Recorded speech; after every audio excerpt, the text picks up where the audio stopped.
All right, the flags are flapping out there at the Dakota Magic Casino. We have wind and snow. Now, this system isn't going to come with an inordinate amount of wind throughout the period of it, but there'll be some brief gusty winds as you see there, and it's reducing visibilities. It's quickly accumulating on area roads. Heavy wet snow prompting our first alert weather days tonight and into the morning tomorrow. Now, here's a time lapse of what it's looked like over the last hour or so at the Dakota Magic Casino, and again, very tricky travel conditions are pushing up through South Dakota into our area as we head into your evening. Check out this. This is South Dakota, Highway 10, Lake City, and well, the snow piling up there, and it's a heavy, wet variety of snow.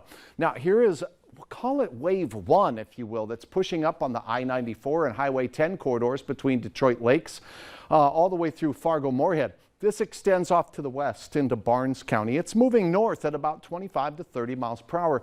Wave 2 will be on its heels in about an hour, and here is some of the main event where we have another couple waves where you see the whites. We call that bright banding.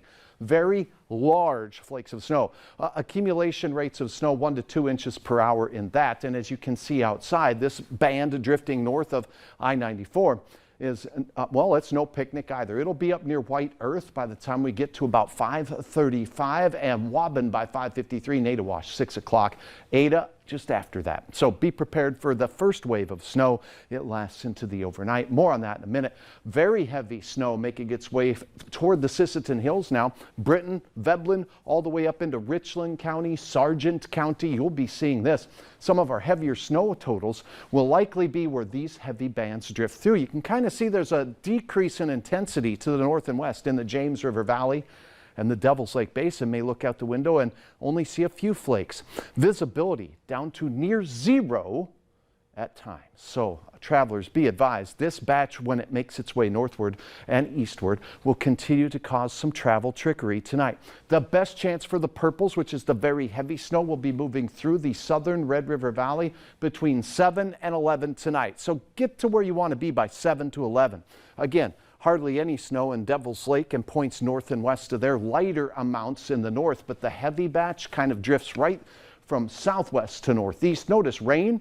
Last night we talked about the possibility for thunder snow, and it will happen in the early evening. Look at this, all rain down toward the Twin Cities. Watch for icy spots on area roads, interstates, highways, and byways far south and far southeast into the morning. Now, this is paused at midnight. Notice the heavier band of snow making its way out of Thief River and Foston, pushing into Bemidji and out of here before daybreak. Wind shifts direction from easterly at 30 miles per hour, with a few gusts higher than that, to northerly throughout your day. Temperatures not too bad. Quieter weather with decreasing clouds late means we'll have a chance for improved road conditions in the late day, but keep your weather app handy.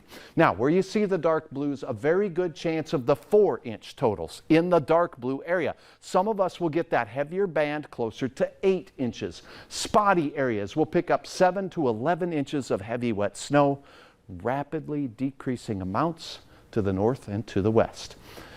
All right, tomorrow, temperatures will be not bad, 25 to 30 degrees, wind from the north at about 15 to 30, and will hold steady with improved and quieting conditions as far as wind and clouds go late in the day, giving us a chance to clear our roads and get along with our business. Late week, quieter weather Thursday and Friday. The weekend, quiet. We cannot rule out a few flakes as we get into next week. Check it out.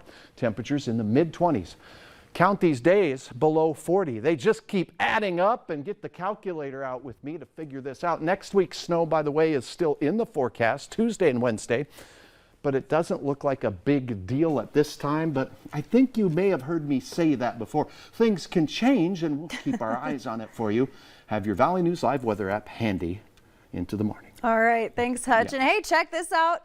We had a familiar face give a presentation today at DGF. There it is. Yeah. It's Hutch. Can you see him there in the back? Of course you can. I see him. More He's than a tall 100 kid. kindergartners? Yes. Yeah. Oh, man, what a great group of kids, great listeners, and all fans of weather. They all shot their hands up in the air when I had a question. Wonderful to spend some time with you today. And you said you were talking cows a little bit, too. Well, we talked weather and cows, and all the kids know. If you know, you know. If you know, you know. And you kids know. Thanks, cows. Cows. Enough said. Coming up, the current state of the economy. Should you be investing in your 401k? We'll have that answer next.